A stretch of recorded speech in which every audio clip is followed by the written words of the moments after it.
Assalamualaikum warahmatullahi wabarakatuh. Salam sejahtera buat kita semua.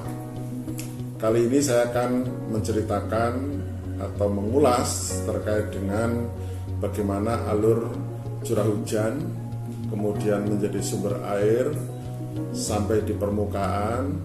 Ada berbagai macam penggunaan lahan, kemampuan bumi untuk meresapkan atau mengalirkan air, sampai bencana yang mungkin timbul karenanya, dan dampak-dampaknya yang dirasakan oleh umat manusia. Saudara sekalian, kita melihat bahwa sebuah daerah aliran sungai itu idealnya ada beda tinggi antara daerah hulu dengan daerah hilir.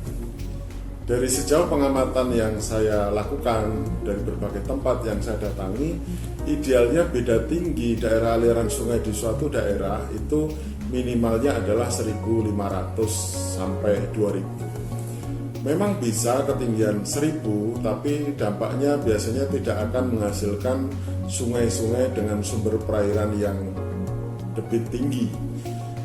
Makin kecil, makin berupa perbukitan, itu akan semakin lemah daerah aliran sungainya.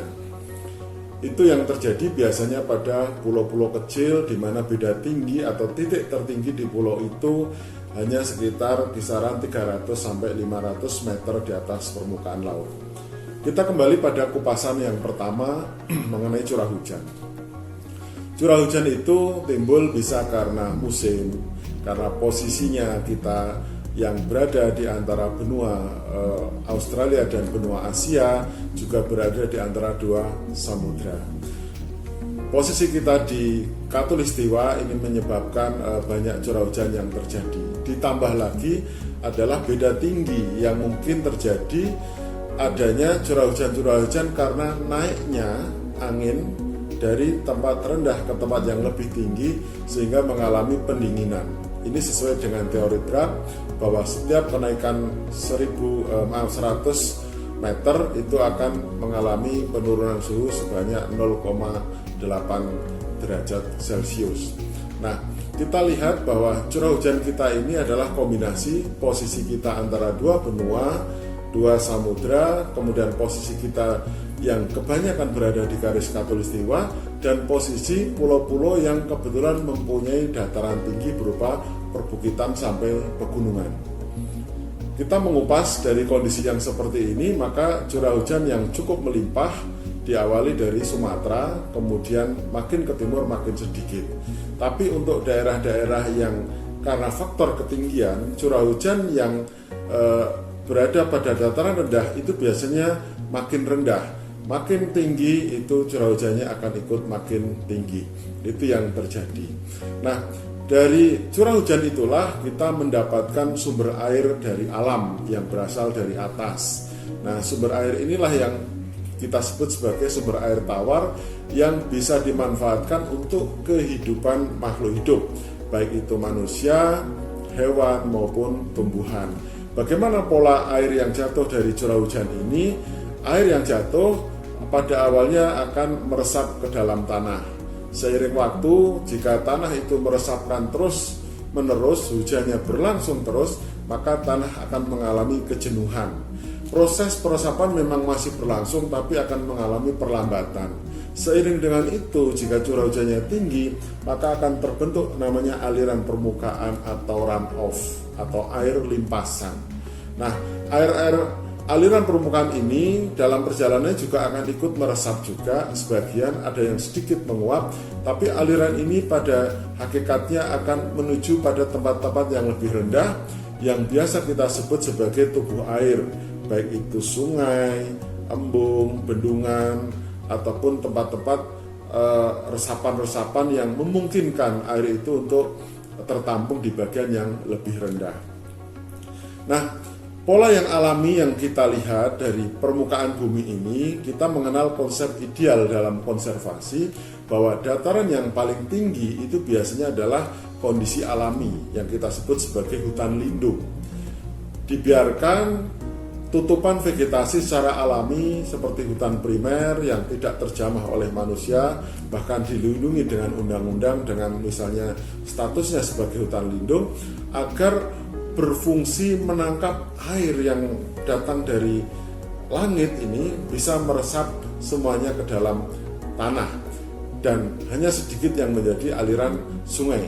Lalu ketika meresap ke dalam tanah ini, sebagian nanti akan menjadi cadangan air di dalam tanah dan sebagian akan menjadi sumber mata air atau sumber air bersih bagi kehidupan manusia yang berada di area yang berada di bawahnya.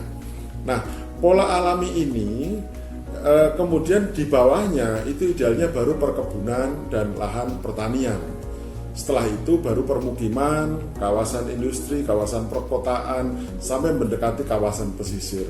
Namun saudara sekalian, pola ini adalah pola ideal yang kadang-kadang kita impikan, namun faktanya dengan semakin banyaknya manusia, dengan adanya pembangunan, dengan adanya pengembangan wilayah, membuat peruntukan lahan yang tadinya dominan tutupan vegetasi sekarang mulai berubah menjadi kawasan yang dibangun oleh manusia, baik itu permukiman, jalan, ya, lahan pertanian, kawasan industri dan sebagainya. Akibatnya apa? Akibatnya daerah catchment area atau tangkapan air itu akan mulai berkurang kemampuannya meresapkan air. Jika air yang meresap ke dalam tanah itu makin berkurang, maka otomatis jumlah air yang berada di permukaan yang menjadi air limpasan, yang menjadi aliran permukaan akan semakin tinggi. Itulah akhir-akhir ini yang bisa kita lihat terjadinya banjir bandang. Banjir bandang ini sebenarnya adalah pola air limpasan yang sangat banyak, yang kadang-kadang datang dengan volume yang besar dalam waktu yang sangat singkat, sehingga mempunyai daya rusak yang makin tinggi. Nah, air yang mengalir terus kemudian dari anak-anak sungai menyatu ke anak sungai berikutnya sampai ke sungai-sungai besar ke arah pesisir, itu kalau di atas ini terjadi perubahan penggunaan lahan yang signifikan, akan terjadi banjir yang luar biasa. Apalagi situasi saat ini di mana dampak dari perubahan iklim salah satunya adalah cuaca ekstrim, curah hujan yang sering terjadi melampaui atau berada di kondisi curah hujannya itu lebih dari 50 mm per hari. Bahkan kadang-kadang dalam cuaca ekstrim itu bisa 150 mm per hari. Ini akan membuat limpasan air yang datang kepada tubuh-tubuh sungai itu akan semakin besar. Sehingga apa? Kalau upaya konservasi tidak dilakukan secara ketat di kawasan dataran tinggi, ini akan berbahaya dan akan menyebabkan atau berpotensi menimbulkan bencana seperti bencana kekeringan ketika musim kemarau karena daya simpannya makin berkurang, dan di musim hujan akan muncul dua bencana, yaitu bencana banjir dan bencana longsor. Biasanya di dataran tinggi adalah banjir bandang atau tanah longsor atau keduanya. Tapi di daerah di bawah itu akan terjadi banjir. Nah, yang unik adalah permasalahan di daerah pesisir. Daerah pesisir ini mungkin tanpa kita rasakan, terutama di kawasan perkotaan dengan permukiman padat, terjadi alih fungsi yang tidak disadari oleh banyak orang karena terjadi selama puluhan tahun. Apa yang terjadi? Dulu yang merupakan cekungan tempat penampungan air tanpa diketahui dikembangkan oleh pengembang, diuruk kemudian jadi bangunan gedung-gedung bertingkat untuk apartemen dan sebagainya. Sehingga di daerah bawah yang dulu mungkin namanya ada rawa atau mungkin semacam genangan-genangan air akan berubah menjadi timbunan, maka pola air yang datang dari atas ini akan tetap menuju ke tempat yang lebih rendah. Maka di kawasan perkotaan muncul cerita, dulu perumahan kami nggak pernah kesentuh banjir, tapi sejak di sana itu, di kawasan yang dulu cekungan, berisi genangan air itu diuruk menjadi bangunan tinggi, maka sekarang tiap tahun di perumahan kami itu timbul genangan air, timbul banjir yang bisa mengganggu dan bahkan bisa berbahaya karena bencana ini menimbulkan kerugian harta benda, bahkan kerugian nyawa yang tidak sedikit dari kawasan perkotaan ini. Lalu bagaimana penanganannya? Karena permasalahan daerah aliran sungai yang terganggu ini, yang biasanya orang-orang ahli DAS menyebut bahwa ciri-ciri DAS yang terganggu itu ada dua. Yang pertama adalah beda debit yang tinggi antara puncak musim kemarau dengan puncak musim hujan. Biasanya sungai-sungai di atas itu puncak musim kemarau hampir tidak ada airnya. Tapi ketika puncak musim hujan debitnya sangat luar biasa. Artinya tadi beda tinggi makin besar itu DAS makin rusak. Yang kedua, ciri DAS yang rusak adalah makin banyaknya material sedimen terlarut dalam aliran air tersebut. Kalau itu sudah keruh ya, banyak aliran lumpur, bebatuan, bahkan kayu-kayu, apalagi yang gelondongan itu ya, itu banyak terangkut oleh aliran air sungai dari atas, itu menunjukkan ada kerusakan DAS yang sudah sangat parah. Maka penanganan daerah aliran sungai itu biasa kita pakai sistem yang namanya one river management. Jadi satu daerah aliran sungai itu kalau bisa dikelola dalam satu kesatuan. Bagaimana kalau wilayahnya itu ternyata beda provinsi, beda kabupaten, beda kota? Ini tantangan kita agar pemerintah yang mengelola di kawasan hulu, yang daerah tertinggi, daerah tengah maupun daerah pesisir itu harus satu komando.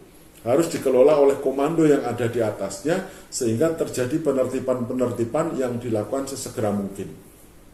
Di kawasan puncak tentu perlu penertiban. Berbagai penggunaan lahan yang tidak berizin atau ternyata kebijakannya keliru sedemikian rupa malah memicu terjadinya banyak banjir bandang misalnya, harus direvisi. Kemudian harus disegerakan lokasi-lokasi lahan kritis atau yang tutupan vegetasinya berkurang segera ditanami dengan tanaman-tanaman konservasi yang mampu meresapkan air banyak dan mampu menghasilkan mata air di masa depan. Nah, kemudian di jalur-jalur tengah, bagaimana jalur bantaran sungai ini juga harus dilindungi, karena itu ada ekosistem yang harus dilindungi. Bagaimana kawasan itu tidak terdesak oleh kawasan permukiman yang berada di kanan kiri sungai. Bagaimana sungai itu juga bukan menjadi tempat pembuangan sampah.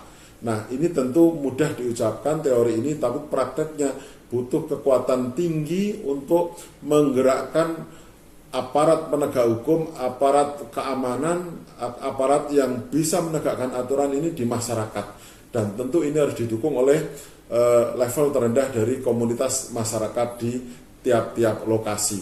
Baru di kawasan pesisir, di kawasan yang semua flat, dataran rendah, perlu penertiban juga dari mulai pengelolaan sampah, ya, kemudian limbah, dan bagaimana bangunan-bangunan ini tidak malah mengganggu jalur bantaran-bantaran sungai ini, dan harus dipikirkan secara makro karena pada hakikatnya curah hujan yang datang tiap tahun ini relatif tetap, tetapi bagaimana daya tampung kota ini ketika terjadi puncak air di puncak musim hujan dan bagaimana ketersediaan air bersih ketika di puncak musim kemarau. Semoga materi ini, pemahaman ini bermanfaat untuk kita semua dan juga bermanfaat buat orang yang masih mendalami tentang ilmu konservasi, ilmu daerah aliran sungai maupun para pengambil kebijakan dari kawasan hulu sampai kawasan hilir.